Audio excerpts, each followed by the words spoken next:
Hey, what's going on, guys? My name is Kieran. I know some of you guys through social media. I know some of you guys through just life.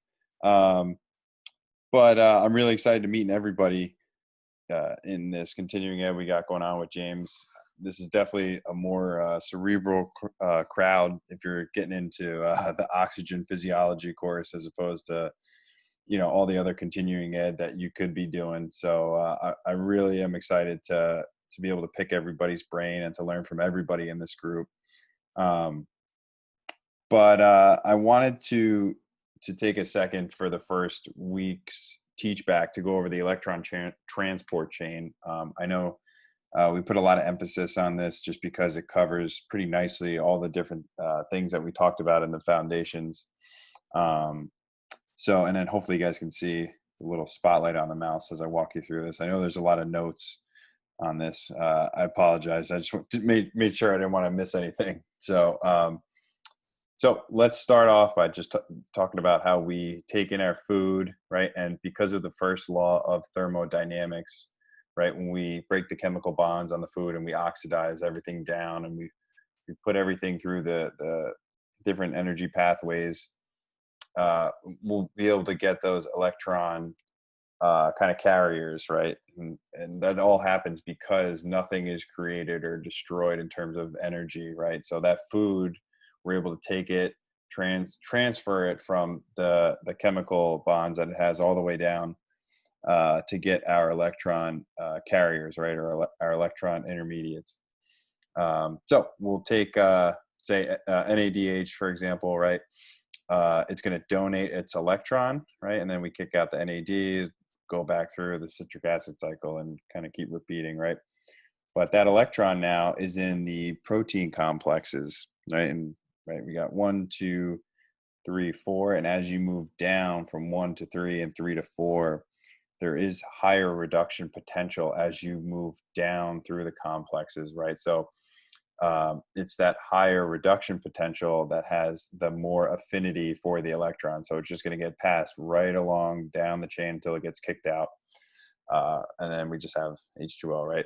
But it's that movement of the electron down the protein complexes. And it's kind of like the ball rolling down the hill that James had talked about with that movement, right? That spontaneous movement. We'll take that ball rolling down the hill, right? And then we'll use the momentum to go back uphill, right? And that uphill work or that uphill energy is us pumping the hydrogen ions into the intermembrane. And obviously we have a pretty high gradient up in the intermembrane. We have a lot of hydrogen ions that have, we have a pH gradient, we have a chemical gradient, electrical gradient, kind of all the things we talked about. But because we did the work of putting all the hydrogen ions into the intermembrane, now we have a ton of potential energy that we could use, right? So creating this gradient, now we're going to take our hydrogen ions, push them right back down into the matrix, right? So we're pushing that ball down the hill again. And now we have a bunch of energy that we could use, a bunch of momentum we could use to get that ball back up the hill. And then we'll rephosphorylate our ADP, right, back to ATP. So because we were able to create two of these energy coupling reactions, right, where we got the ball downhill, we got the momentum to go uphill, we had the work that we needed to create this gradient. Now we just repeat the process, right? Now we'll push the ball back down the hill. We have the energy and the ability to do work to push the ball back up the hill, right? And that's where we get our ATP.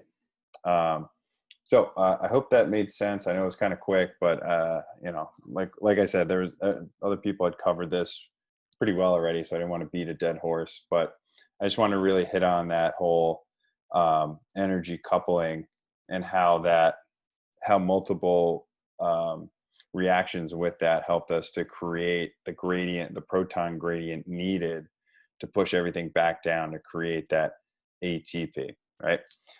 So hope that was helpful. If I screwed anything up, definitely let me know in the comments. I want to make sure I get this right from the get-go. So I appreciate everybody working hard through this. And here's to a great week 2. See you guys soon.